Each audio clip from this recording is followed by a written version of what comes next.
마라톤 훈련을 시작하면 가장 많이 듣는 말이 있습니다. 롱런은 절대 빠지면 안 된다. 저 역시 그 말에 사로잡혀 있었습니다. 주말이 다가오면 긴 거리를 꼭 뛰어야 한다는 압박감에 휩싸였죠. 그런데 어느 날 우연히 가족과 함께 10km 대회에 참가하게 되면서 훈련 계획에 큰 혼란이 생겼습니다. 토요일은 레이스, 그리고 일요일은 12마일 약 19km 롱런이 잡혀 있었던 겁니다. 둘 다 할 수 있을까? 레이스를 마치고 다음날 12마일을 뛰면 부상나지 않을까? 그렇다고 롱런을 빼면 훈련이 무너지는 거 아닐까? 걱정이 꼬리에 꼬리를 물었습니다. 저는 고민 끝에 러닝 코치에게 조언을 구했습니다. 돌아온 답은 의외였습니다. 그냥 롱런은 빼세요. 대신 레이스를 즐기세요. 순간 심장이 철렁했습니다. 롱런을 빼라고요? 마라톤 훈련인데. 저는 충격을 받았지만 결국 그 말을 따르기로 했습니다. 그리고 놀라운 경험을 하게 됩니다. 롱런을 빠뜨린 대신 짧지만 강도 높은 10km 레이스가 제 몸을 충분히 자극해 주었고, 다음날 하루를 온전히 쉬었더니 오히려 훈련 효과가 더 좋아진 겁니다. 비슷한 경험은 저뿐만이 아닙니다. 런던에서 활동하는 러너 세러 제이는 첫 마라톤 훈련 중 무릎 통증 때문에 2번이나 롱런을 걸으며 좌절했습니다. 그런데 의외로 대회 당일 그녀는 예정했던 목표 기록보다 6분이나 빠른 시간에 골인했습니다. 그녀는 이렇게 말했습니다. 롱런을 못 뛰었다는 불안은 있었지만 그 덕분에 부상을 피했고 대회 날에는 더 신선한 다리로 뛸 수 있었어요. 뉴욕의 러너 그룹 연구에서는 12주간 60명의 아마추어 러너를 대상으로 실험을 진행했습니다. 한 그룹은 계획된 모든 롱런을 소화했고, 다른 그룹은 중간에 최소 2회 이상 롱런을 건너뛰도록 했습니다. 결과는 놀라웠습니다.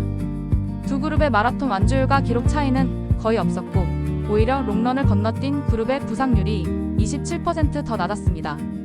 이 사례와 연구는 하나의 중요한 메시지를 줍니다. 롱런은 중요하지만 몇 번 건너뛴다고 해서 전체 훈련이 무너지지 않는다. 미국 스포츠의학회는 2021년 발표한 논문에서 이렇게 설명합니다. 훈련의 효과는 단일 세션에 의해 결정되는 것이 아니라 여러 주간 누적된 패턴에 의해 나타난다.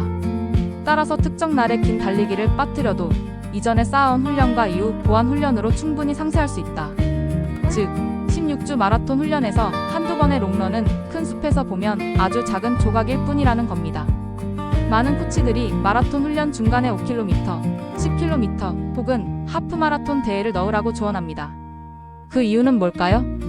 미네소타 대학 연구 2019년에 따르면 짧은 레이스에 참가한 러너들은 단순히 훈련만 한 러너들보다 레이스 상황에서의 긴장 조절 능력과 에너지 관리 능력이 15% 이상 향상되었습니다.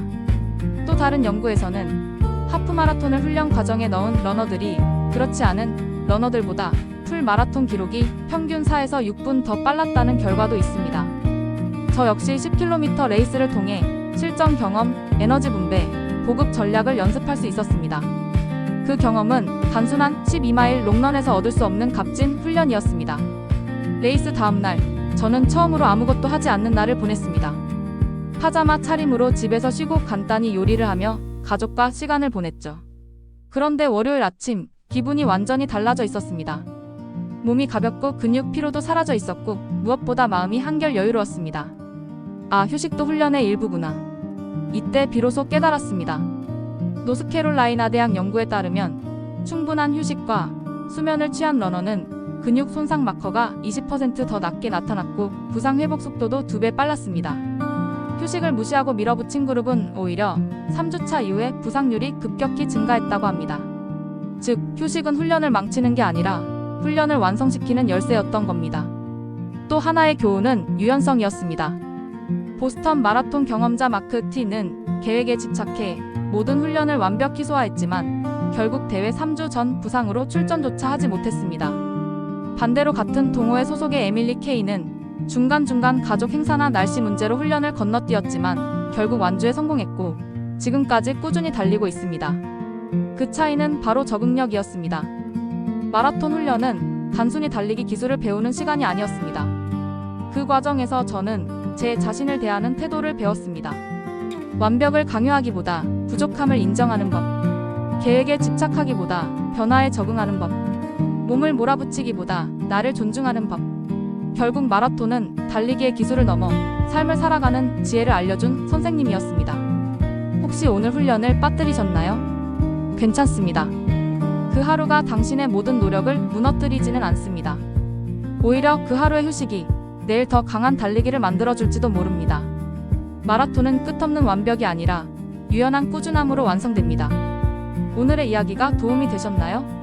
마라톤 훈련에 대한 부담이 조금 줄고 대신 유연하게 나를 대할 수 있는 용기를 얻으셨길 바랍니다.